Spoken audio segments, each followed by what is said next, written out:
when my little brother came along and was so adored, it was like, okay, so I have to be a boy to be affirmed. I took away 3 lies that women are weak, women are hated, and women are vulnerable. I'm on my way to orchestra practice, and the Lord calls to me and he said, "Will you now?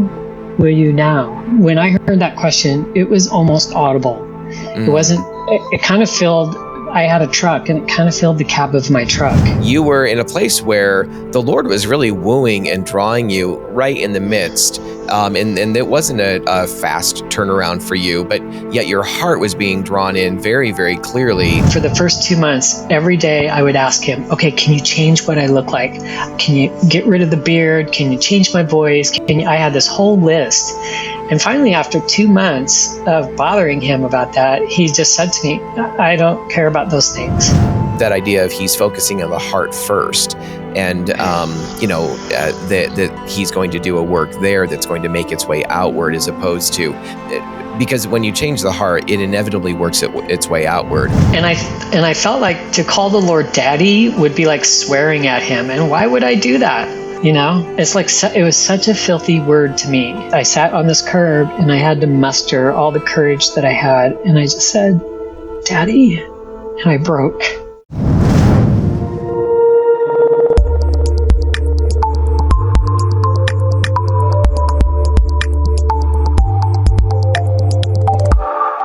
Well, hey, friends, thank you so much for joining us for another episode of the Love and Truth Network podcast. If you're joining us through Love and Truth Network or through Transforming Congregations, we just appreciate that you're here, that you're taking in the content. And of course, we are hoping and praying that these are the various topics that we're talking about with different guests will be something that's of huge benefit to you and those you know and love and care about. We would encourage you to sign up and subscribe for the podcast, and also pass around to your spheres of influence those who might benefit from these conversations. So again, thanks for joining us. I'm also happy to have Kathy Grace back with us again. This is her second time of doing a podcast with us. And we want to kind of focus a little bit on a different slant than what we talked about the last time. But what I've asked is for Kathy Grace just to do a refresher. There'll be some of you who've never heard her story before.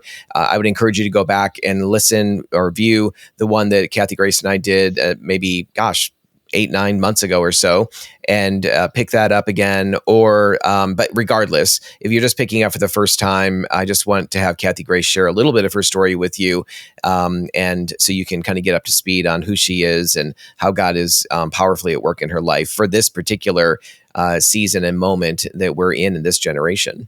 Thanks, Kathy Grace, for joining us.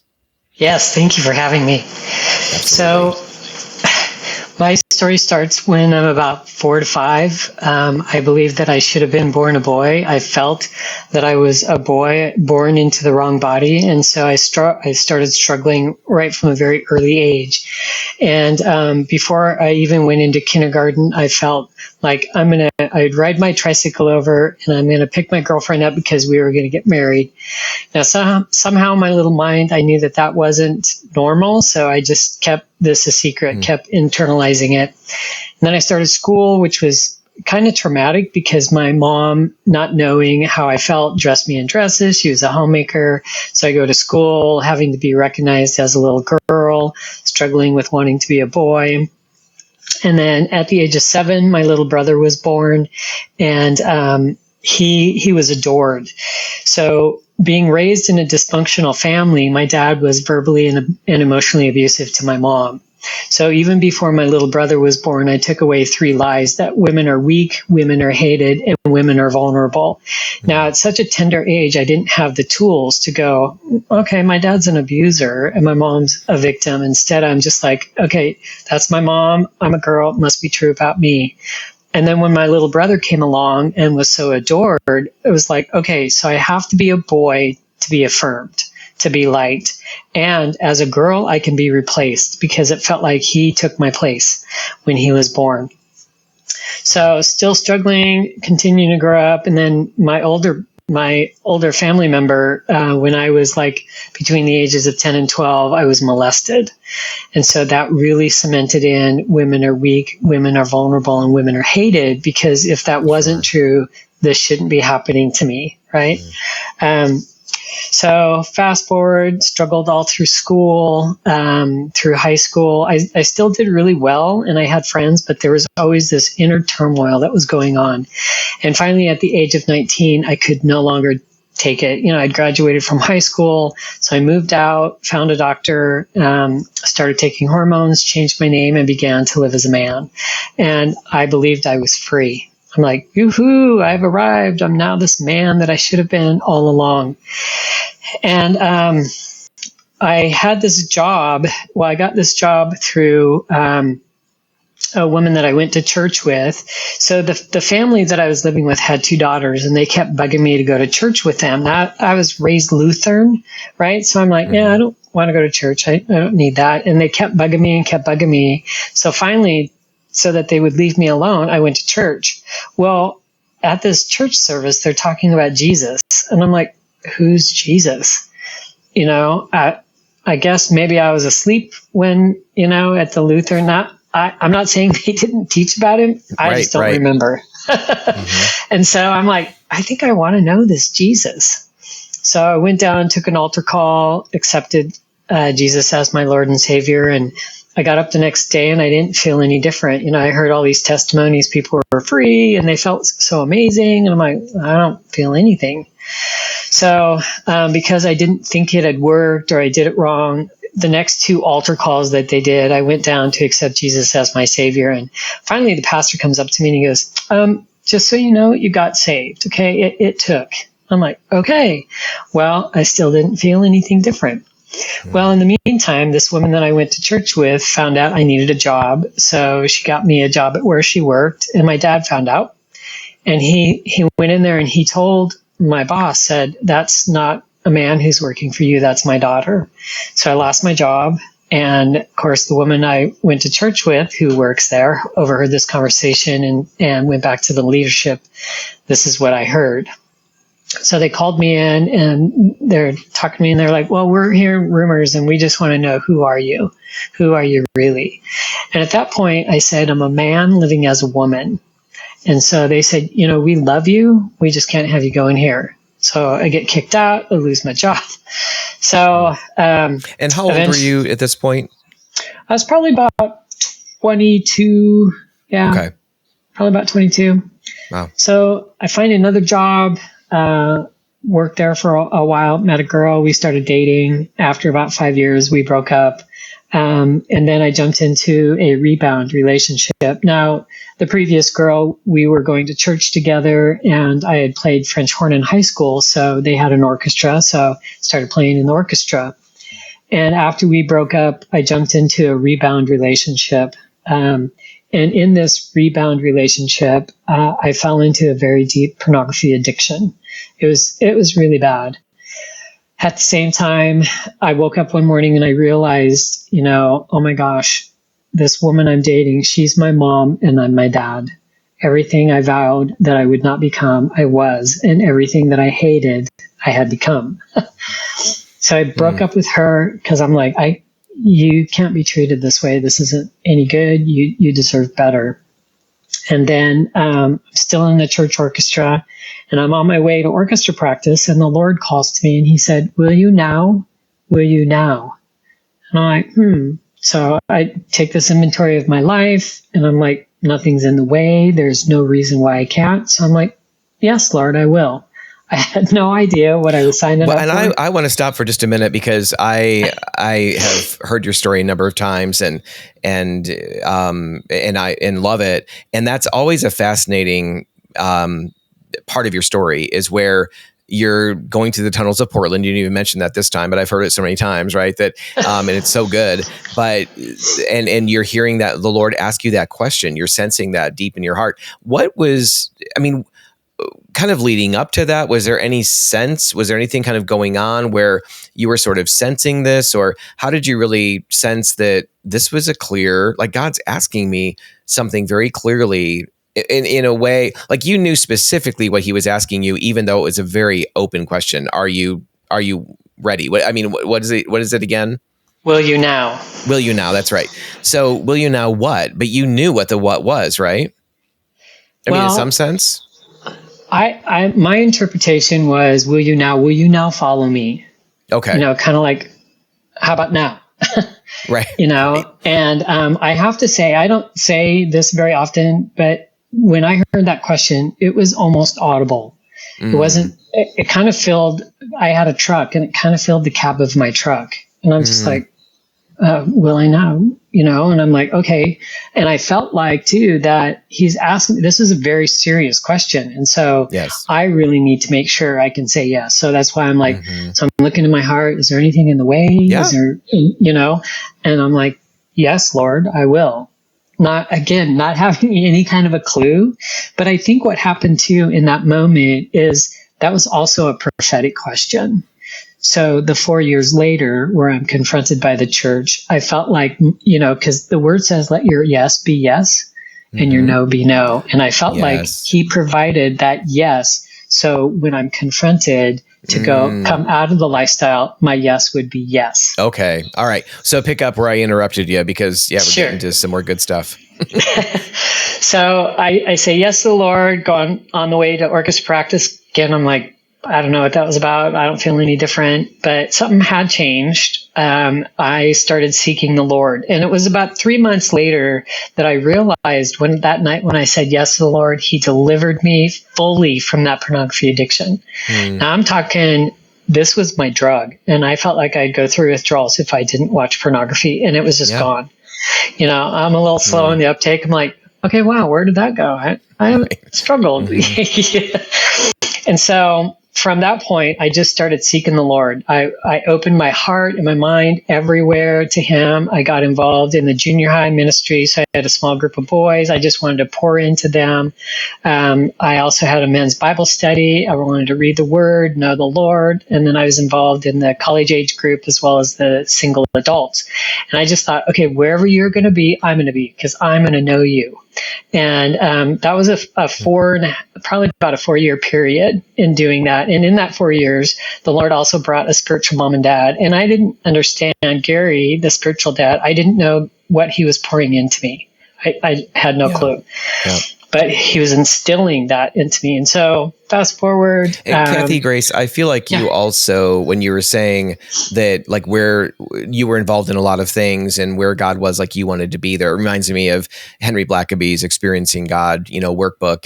And one of his things is saying that we want to be where God is at work, basically. Find out where God is working and join him there is the statement. Yeah. And, but I also feel like I remember you, and maybe I'm confusing this, but I feel like you also talked about in some past interviews about how you made space for God in your own home too. Like I felt like you were being very intentional, not just about getting involved in things kind of out in Christian circles and ministry, which is so good. But I felt like you were also really cultivating that in your own personal space too. Is that correct? Yeah, that's absolutely correct. So during that time too, I was learning about prayer. So there was a graveyard I would go to. So I created this habit of prayer, of going to the graveyard. And I started going to this graveyard because I was with some friends and we were just driving around. And in this one grave marker was Christ on the cross. And I was like, that's what that looks like. Oh my gosh. I was so taken by that. And then there's like this little hill you go up and there's a turnaround and I could walk around, be expressive, and it kind of looked out over Portland. So it was kind of this cool view at the same time.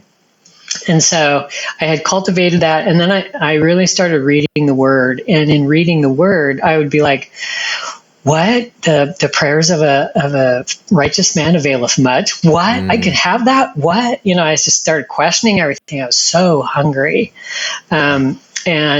But at the same time, I didn't understand that I was in deception. It's like I had no desire to turn back. None.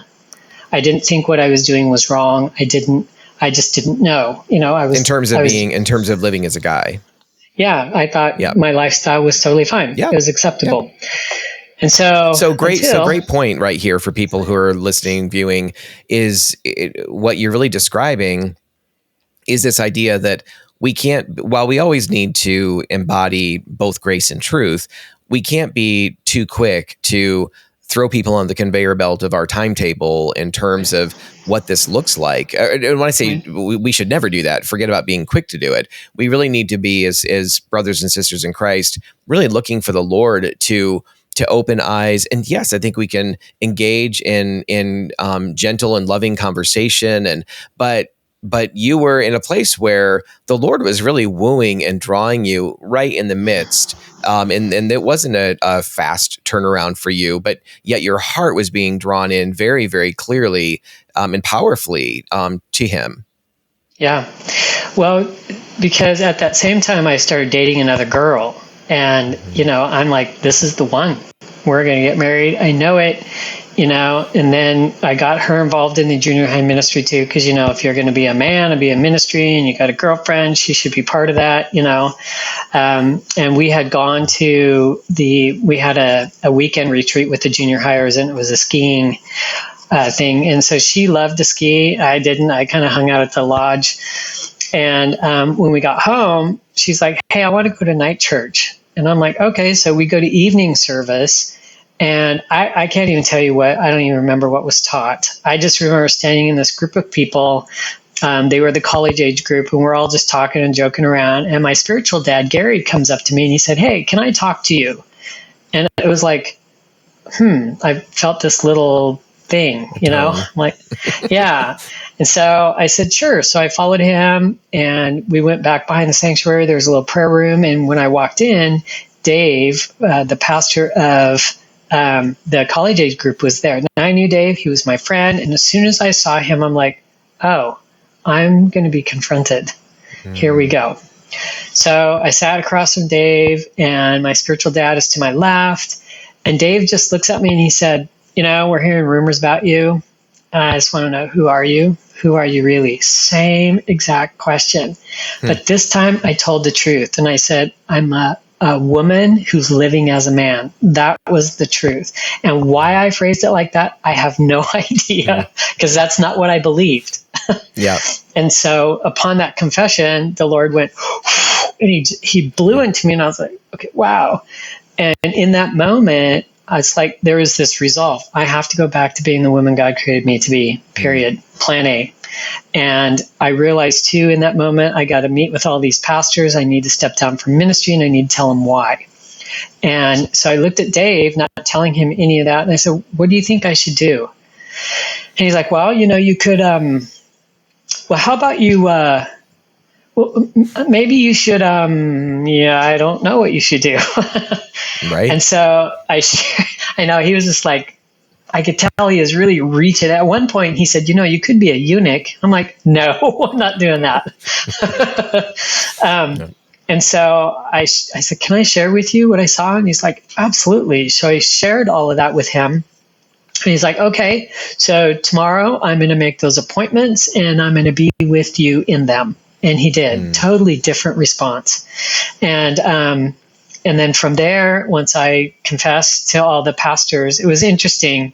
The junior high pastor, who I'd also become pretty good friends with, he said, wow, whoa, wow, like, wow, wow.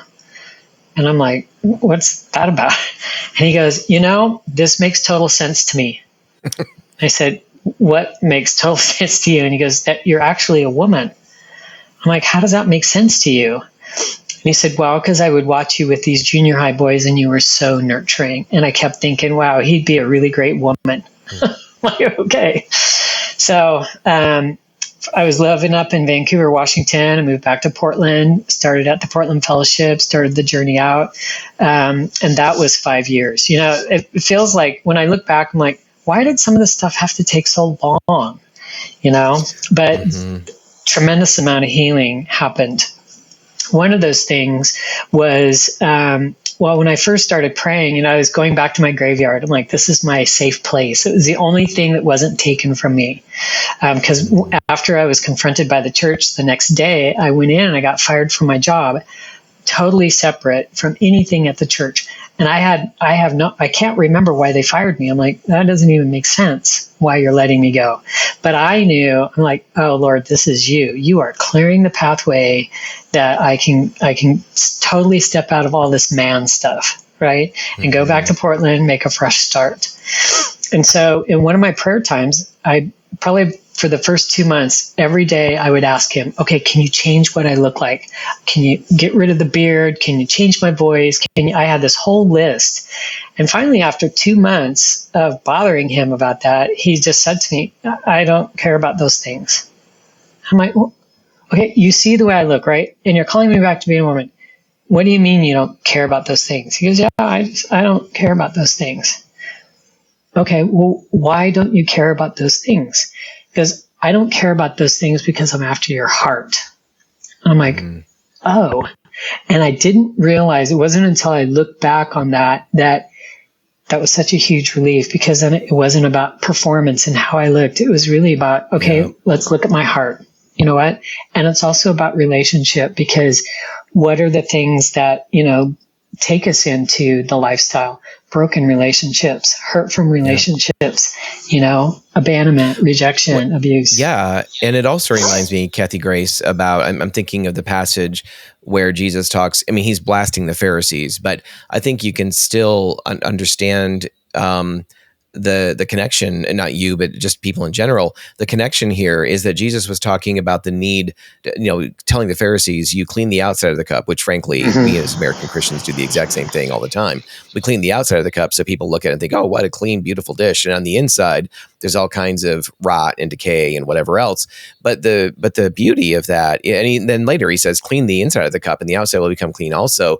But that idea of he's focusing on the heart first, and that he's going to do a work there that's going to make its way outward, as opposed to, because when you change the heart, it inevitably works its way outward. But so often we change the outer appearance to try to mimic something that we want to be, or something we think others want us to be, or whatever. And when our heart's not changed, we can so often, that's when our hearts are living a completely different life, or there's a completely different person going on the inside from the person that's being projected on the outside. So I just love the fact that's what you were sensing from God, is that he was after your heart first.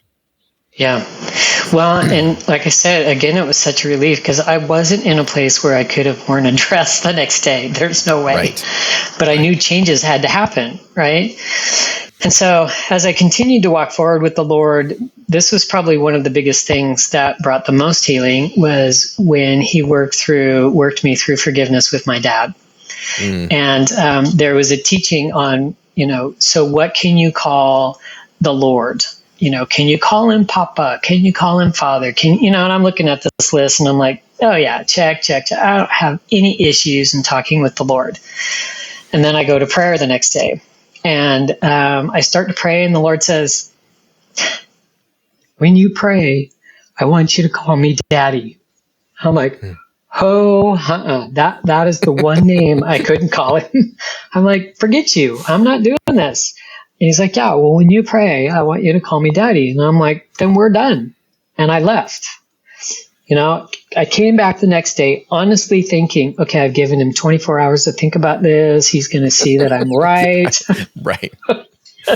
And so I get out and I start praying. He's like, when you pray, I want you to call me Daddy.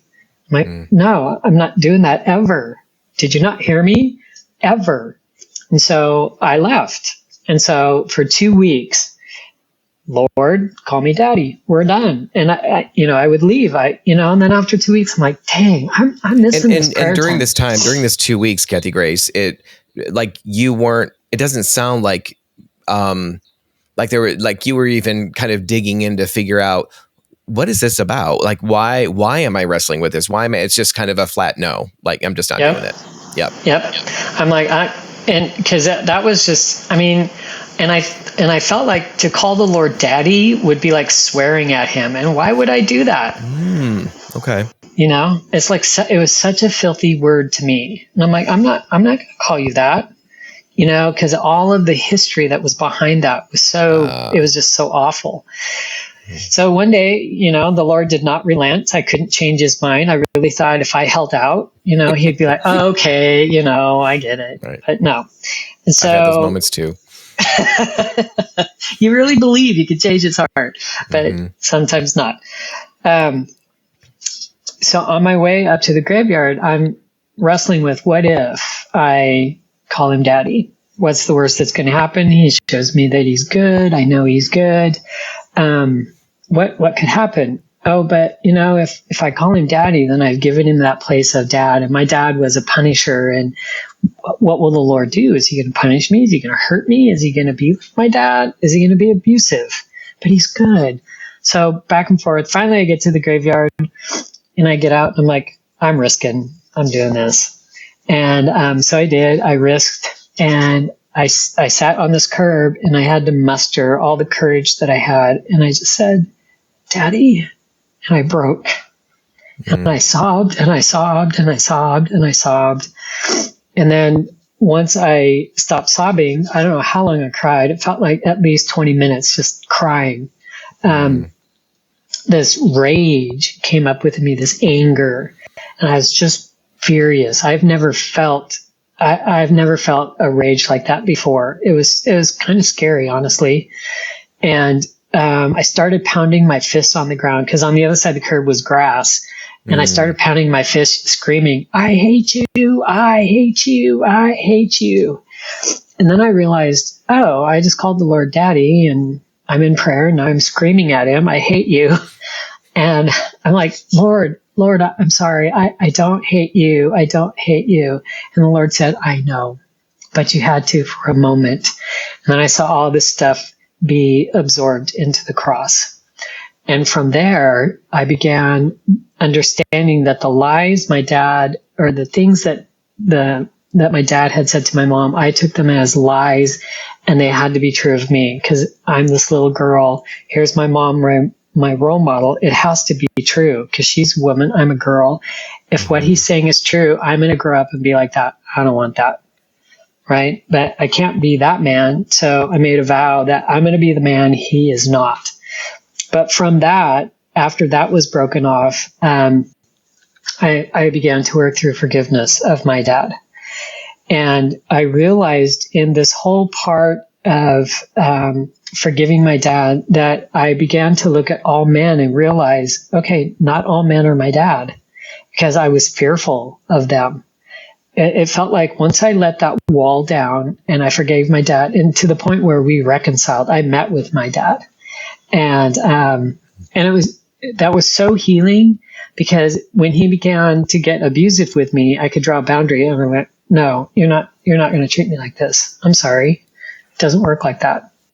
And so, that brought such tremendous healing, because then I understood I could embrace being a woman is good. Scripture was true, and so eventually at the end of that 5 years, I changed my name, started living as a woman, and I've been out of that lifestyle for 31 years now, and I lived in it for 11. Yeah. So it's pretty amazing what the Lord can do. Yeah, it's so amazing. I mean, you're absolutely right. A couple of things, and we do want to kind of focus a little bit in this time, and you did a great job in your story on the dad side of it, right? And also the ways that God, both in terms of our natural fathers, obviously, but also in the ways that God gives others within the church to really, in some sense, symbolize the good of the masculine and the good of his intention for fathering. No one does that perfectly. And no one can ever take the place of our earthly father or mother or any of that fully. But definitely I've experienced it, and I've heard others talk about this too on many, many occasions, and how God really poured out and brought healing to those broken places, particularly mother wounds, father wounds, in the presence of other men or in other women. And so I think it's so important that we understand that God is calling us into the church, and to, as Hebrews talks about, not neglecting of our gathering together. He's calling us to that, not just for the sake of coming in and singing some worship songs. And that's a powerful thing to do. It's a good thing to do. It's a good thing to be recalibrated every week by a message that brings us back to the truth of the Word of God, and how we tend to just get off track so easily by swimming in the waters that we swim in with regard to culture. And so, but in addition to that, there's the relational components, the opportunities for having a good spiritual elder brother or elder sister, peers within the body of Christ, brothers and sisters in Christ, as well as these spiritual moms and dads, is really an important thing that we have. And then also something that we should be aspiring to be for others too. And so before we go there too much, in terms of the positive nature of what God did to really secure you and kind of reorient you and build up a lot of who you are as a woman made in His image, I just want to go back a little bit into your story. And I've heard your story, as I said, a number of times, and it's always a joy to listen to. And I always love to introduce other people to it because it's so powerful. But when you were 4 or 5, maybe 4, that realization that you wanted to be a boy, I mean, I know we can't remember back much. Most people can't remember too much beyond 3 or 4 years old, but was there anything else? Because I know you kind of start with that, and then also that intention that you very much felt of, hey, I'm going to ride my tricycle. I mean, the emphasis is on, hey, it's not even a bike. I'm on a tricycle, thinking I'm going to go over and pick up my girlfriend because I want to, someday marry her or whatever. Was there anything prior to that was kind of, do you look back on as giving clues or negative experiences that might have happened prior to all of that? Anything that you're aware of? I remember my dad being very verbally abusive to my mom, and I can remember being afraid and just going, oh my gosh, this is bad, and I'm a girl. This is bad. This is so bad. And my mom told me of a couple of things that when she told me, she said, and I don't remember this, but she said, I would go to put you in dresses for church and you would kick and scream and fight me. And I'm like, I did? She's like, yes, you did. And she goes, I think at one point she even told me it was as early as age 2. She'd put me in dress and I would kick and scream. And I had also become very independent. Now, I can remember some of this. My mom would want to help me with something, and I would say to her, I do myself. Because by then my emotions were really cut off and I couldn't trust anybody. You're not safe. You're my mom, but you're not safe. And so I'm just going to do this myself. And I don't remember ever, allowing her to help me, or my dad for that matter. Don't help me. Don't touch me. Just leave me alone. And I also remember as a kid, I would play a lot outside because I was alone and I could play how I wanted.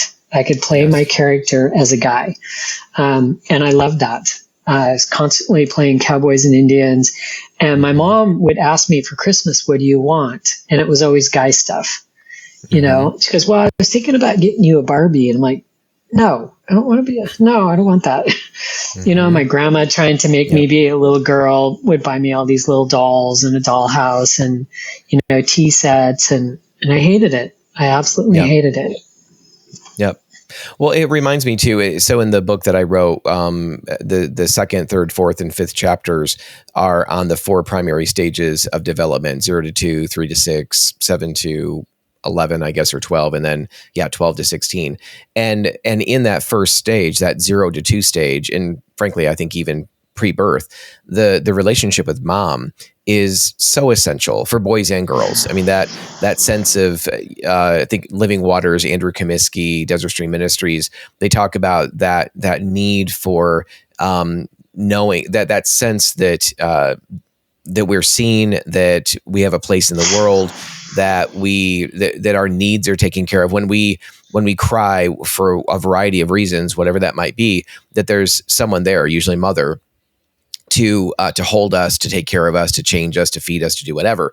And then for boys in particular, around the age of 1.5 or 2 or so, and of course, Dr. Julie Heron Hamilton talks about this a lot too in what she speaks about as a licensed marriage therapist, are these stages of development. But usually a boy will begin to break away a little bit from mom. He'll start to recognize, I'm like you've talked a number of times of recognizing, mom is being abused here. And at some point you realized, in a way that you probably can't think back on and remember the specific time, it was this cumulative effect, I'm assuming, of your dad's verbal abuse and other kinds of abuse or whatever toward her, and you're recognizing, wait a minute, I'm like her, and that feels unsafe, and that doesn't feel good. And then at some point also, you're saying that, like, it wasn't like you were so drawn to dad and so admired him. And I've heard some women who experience like same-sex attraction or also perhaps gender dysphoria,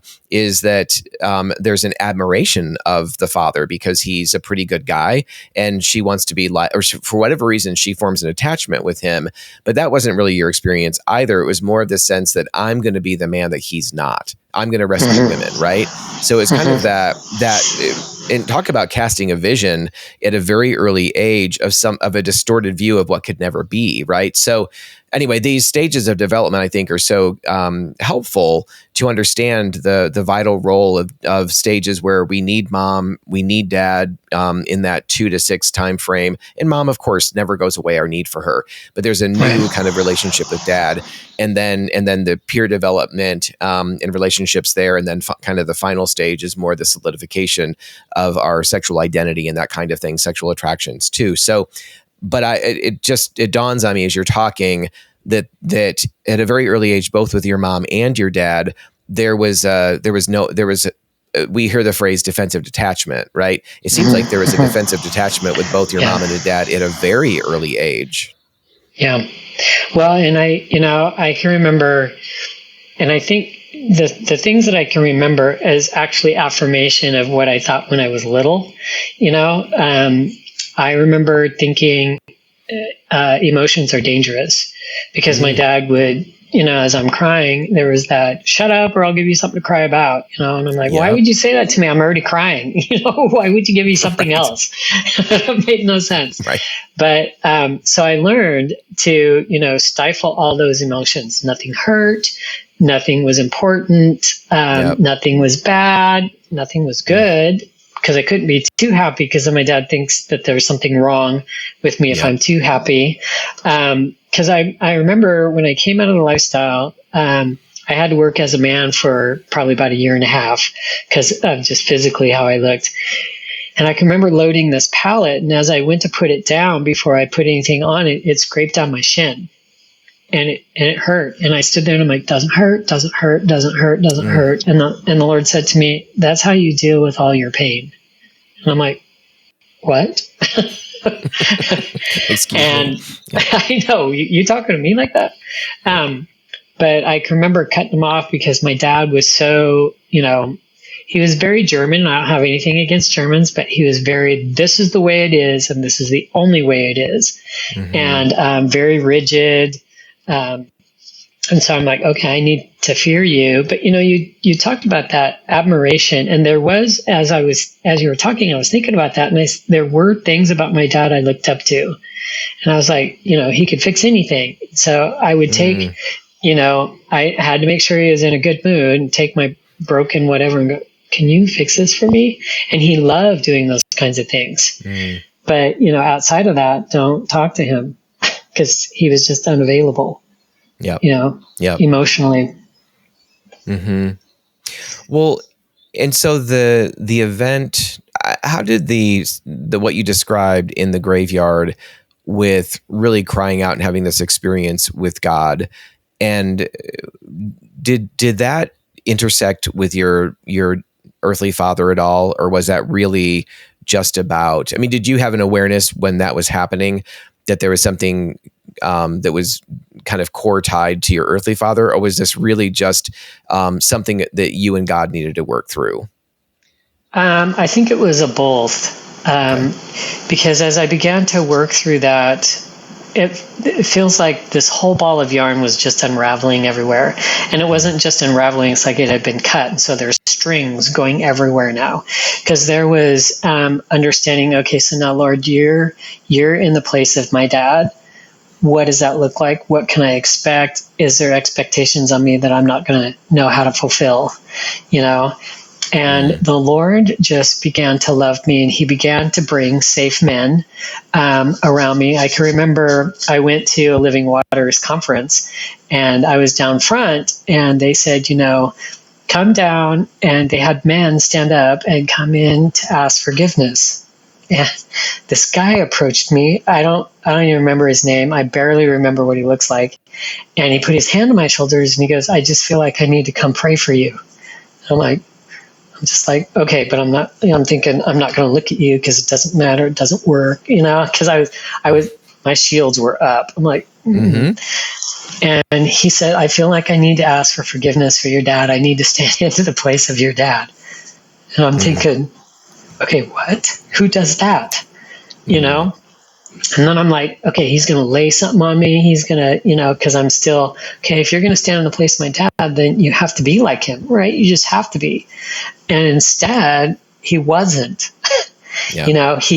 He asked forgiveness and he named up, that had to be the Lord because there was no way he knew. He didn't even know me, but he's asking for forgiveness and maybe it's common forgiveness to ask for, I don't know, but he was saying, all those times where I didn't affirm you, I'm sorry, please forgive. It's like, I was a heap. I was such a heap. And I can remember I couldn't stand up any longer. I just fell on my knees and he got down next to me. And I can remember looking at him like, what are you doing? Stop. But yet I'm like, don't stop, Right. And so he sat with me until he goes, are you okay? Can you get up yet? No. It's like, that's okay. That's okay.